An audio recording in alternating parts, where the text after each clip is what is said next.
మొత్తానికి ఉదయం నుంచి 4 గంటల పాటు సోదాలు నిర్వహించిన ఈడీ అధికారులు ఎట్టకేలకు కవితను అరెస్ట్ చేశారు. అయితే కవిత సెల్ ఫోన్స్ తో పాటుగా ఆమె భర్త అనిల్ అలాగే సహాయకులకు సంబంధించి 16 సెల్ ఫోన్లను సీజ్ చేశారు అన్న వార్త కూడా బయటకు వస్తోంది. సీన్ కాస్త సీరియస్ అయ్యేసరికి కవిత అరెస్టు ఉండబోతోందన్న నేపథ్యంలో కార్యకర్తలు కూడా భారీగా ఇంటి వద్ద చేరుకున్నారు. మరి ఈడీ నెక్స్ట్ ప్రొసీజర్ ఎలా ఉండబోతోంది? దీనికి సంబంధించి ఢిల్లీ నుంచి మా ప్రతినిధి శిరీష్ మరింత సమాచారాన్ని అందిస్తారు. శిరీష్, చెప్పండి, ఈడీ అధికారులు సోదాలు ముగిశాయి, కవితను అరెస్ట్ చేస్తున్నారు. మరి కాసేపట్లో ఢిల్లీకి తరలించే అవకాశం ఉన్నట్టుగా కూడా తెలుస్తోంది. So what next? రాజేశ్వరి వెంటనే తరలించారు. ఎందుకంటే అక్కడ వైద్య పరీక్షలు లాంటివి కూడా నిర్వహిస్తారు, స్థానిక కోర్టులో హాజరుపరిచి వారెంట్ పైన ఢిల్లీకి తీసుకురావడం అనేది కూడా జరుగుతుంది. ఈ తతంగం అంతా పూర్తి కావడానికి కొద్ది సమయం అనేది కూడా పట్టే అవకాశం కూడా కనపడుతుంది. రేపంతా కూడా ఈడీ కార్యాలయంలోనే కవిత నుంచి విచారించే అవకాశాలు లాంటివి కూడా ఉన్నాయి.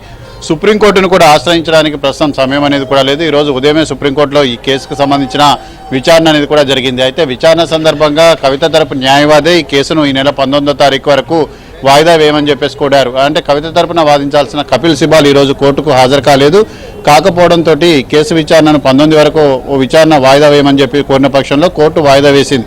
అయితే వాయిదా తీసుకుంటున్న సందర్భంగా అప్పటి వరకు కూడా కవితకు ఈడీ అధికారులు అరెస్టు చేయకుండా ప్రొటెక్షన్ ఇవ్వమని చెప్పేసి కవిత తరపున ఈరోజు కోర్టుగా పేరైన లాయర్ సుప్రీంకోర్టును అడగలేదు. సో ఇది ఈడీకి ఒక అవకాశంగా కూడా పరిణమించింది. దీన్ని ఈడీ పరిగణలోకి తీసుకొని ఈరోజు కవిత ఇంటికి రావడం కూడా జరిగింది. అయితే సుప్రీంకోర్టులో ఈ కేసుకు సంబంధించిన పరిణామాలు వీటన్నింటినీ కూడా గమనించిన తర్వాతనే కవిత అరెస్టుకు సంబంధించి ఈడీ అధికారులు నిర్ణయం తీసుకున్నట్లుగా కూడా తెలుస్తోంది. అయితే సుప్రీంకోర్టులో కవిత దాఖలు చేసిన కేసు ఏంటంటే 2 అంశాలంటివి కూడా ఇక్కడ పరిగణలోకి ఉంటాయి. ఒకటి, తనను అరెస్టు చేయడం అనేది కరెక్ట్ కాదు. ఒకవేళ తనను విచారించాలనుకున్నప్పుడు తనను ఇంటి దగ్గరే విచారించాలనేది కూడా కోర్టు విచారించాలనేది కూడా కవిత యొక్క వాదన. సో ఈ 2 అంశాలపైన కూడా ఇంకా వాదనలన్నింటి కూడా పూర్తి కాలేదు. సుప్రీంకోర్టు ఎటువంటి నిర్ణయం కూడా తీసుకోలేదు. సో ఈ సందర్భంలో ఈడీ ప్రస్తుతం అరెస్టుకు మాట్లాడుతున్నారు. అంటే మొదలే అరెస్టు చేస్తామని మొదలే అనుకొని 8:45 కవిత గారు ఫ్లైట్ టికెట్ కూడా బుక్ చేసి వాళ్ళు పొద్దున వచ్చినారు. అంటే ఇంత కుట్రపూరితంగా హైదరాబాద్ లో రేవంత్ రెడ్డి మోడీ కలిసి డెఫినెట్ గా కోటాబాయి వడాబాయి అనుకున్నారు ఇద్దరు కూడా. మరి వాళ్ళు అనుకునే చేస్తున్న పనిది కాంగ్రెస్ బీజేపీ ఒకటైపోయి చేస్తున్న పనిది. మరి దీన్ని డెఫినెట్ గా ప్రజాక్షేత్రంలో PMLA యాక్ట్ లో అంటే మనీ లాండరింగ్ యాక్ట్ లో ప్రీ అరెస్ట్లు ఒక ఆడామని అరెస్ట్ చేయకూడదనే కేసు ఇవాళ సుప్రీంకోర్టులో పెండింగ్ లో ఉన్నది. 19వ తారీఖు ఆ కేసు వస్తున్నది. 19వ తారీఖు ఆ కేసు వస్తున్న సందర్భంలో కూడా సుప్రీంకోర్టులో ఈడీ అండర్టేకింగ్ ఇచ్చిన సందర్భంలో కూడా ఇవాళ అక్రమంగా వచ్చి వీళ్ళు అరెస్ట్ చేస్తా ఉన్నారు. మరి అరెస్ట్ చేస్తున్నారా, బలవంతంగా తీసుకుపోతున్నారా, అసలు ఏమి అర్థం కాని పరిస్థితి.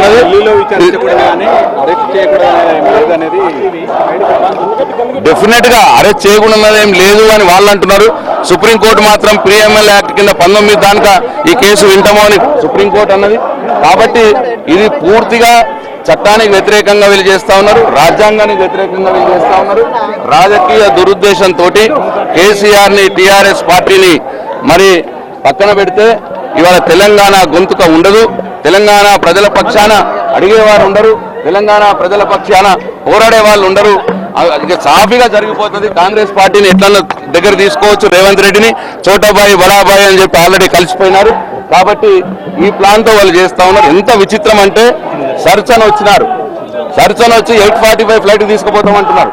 అంటే మొదలే కవిత గారి పేరు మీద కూడా ఫ్లైట్ టికెట్ బుక్ చేసుకున్నారు, బుక్ చేసుకునే వచ్చినారు ప్రీ ప్లాన్ గా. అంటే ఇదంతా కూడా రాజకీయ ప్రేరేపితంగా జరుగుతున్నటువంటి చర్య. దీంట్లో ఏమీ లేదు. సర్చన వచ్చినారు, మరి ఏం బయటపడ్డాయో చెప్తలేరు. ఊరికే కావాల్సుకునే తీసుకుపోతామని చెప్పి చెప్తా ఉన్నారు. కాబట్టి డెఫినెట్ గా దీని వ్యతిరేకంగా దీన్ని పూర్తిగా ఖండిస్తా ఉన్నది టీఆర్ఎస్ పార్టీ, బీఆర్ఎస్ పార్టీ.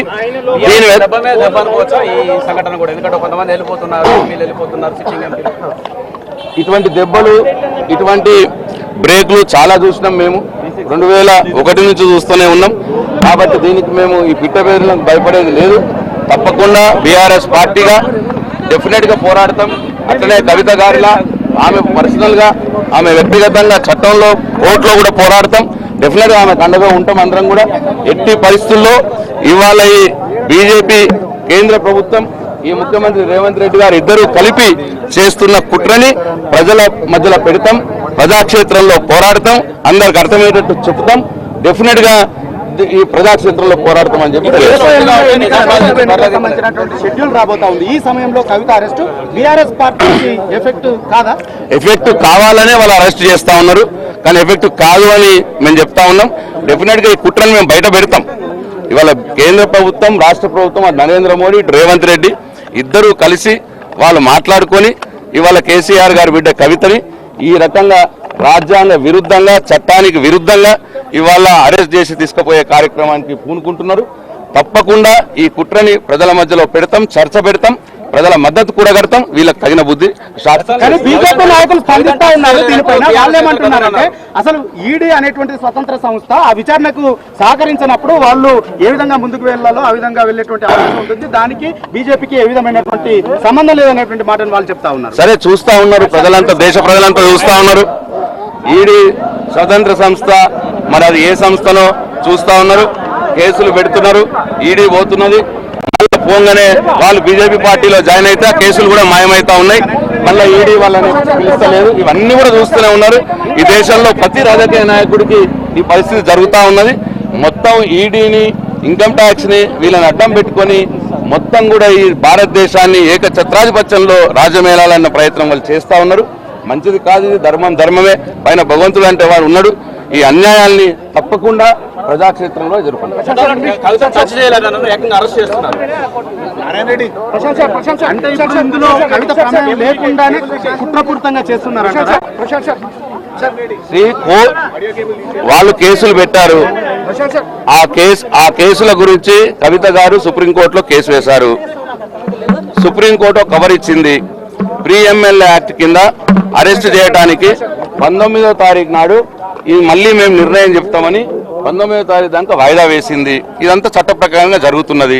ఇదంతా ఒకవైపు ఇలా ఉండగా ఆ చట్టాన్ని తుంగలో తొక్కి సుప్రీంకోర్టు ఏదైతే వాయిదా వేసిందో ఆ విషయాన్ని తుంగలో తొక్కి, సుప్రీంకోర్టు ఏదైతే 19వ తారీఖు దాకా టైం ఇచ్చిందో ఆ విషయాన్ని కూడా తుంగలో తొక్కి మొత్తం రాజ్యాంగ వ్యతిరేకంగా ఈ రకంగా ఒక కుట్రపూరితమైన చర్య ఈ కేంద్ర ప్రభుత్వం, బీజేపీ ప్రభుత్వం, నరేంద్ర మోడీ గారు చేస్తున్నారని మేము భావిస్తా ఉన్నాం.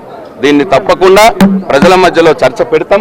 ప్రజాక్షేత్రంలో ఈ కుట్రను మేము తెలియజెపుతాం. ఇటు ఈ రాష్ట్రంలో ముఖ్యమంత్రి రేవంత్ రెడ్డి గారు, అక్కడ నరేంద్ర మోడీ గారు ఇద్దరూ కలిసి కేసీఆర్ గారి మీద పన్నుతున్న కుట్ర ఇదని మేము భావిస్తా ఉన్నాం.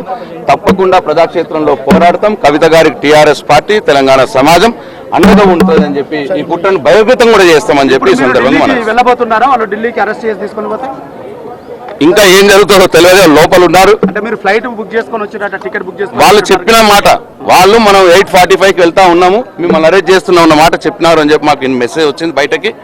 దాని విషయంలో నేను మాట్లాడుతున్నాను.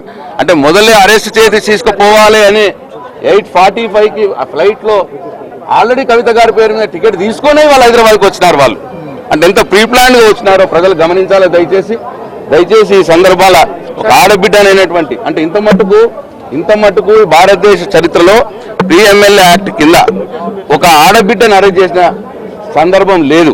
ఇప్పటి మట్టుకు ఆడవాళ్ళని అరెస్ట్ చేయలేదు ఈడీ. ఫస్ట్ టైం గా ఇవాళ కవితని ఇట్లా కుట్రపూరితంగా మరి అన్యాయంగా అరెస్ట్ చేసే ప్రయత్నం చేస్తా ఉన్నారు. దీన్ని తీవ్రంగా ఖండిస్తాం.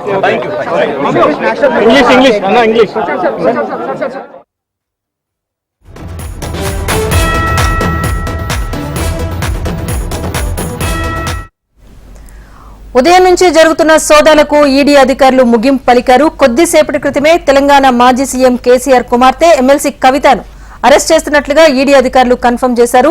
ఆ తర్వాత ఢిల్లీకి తరలించబోతున్నట్టుగా తెలుస్తోంది.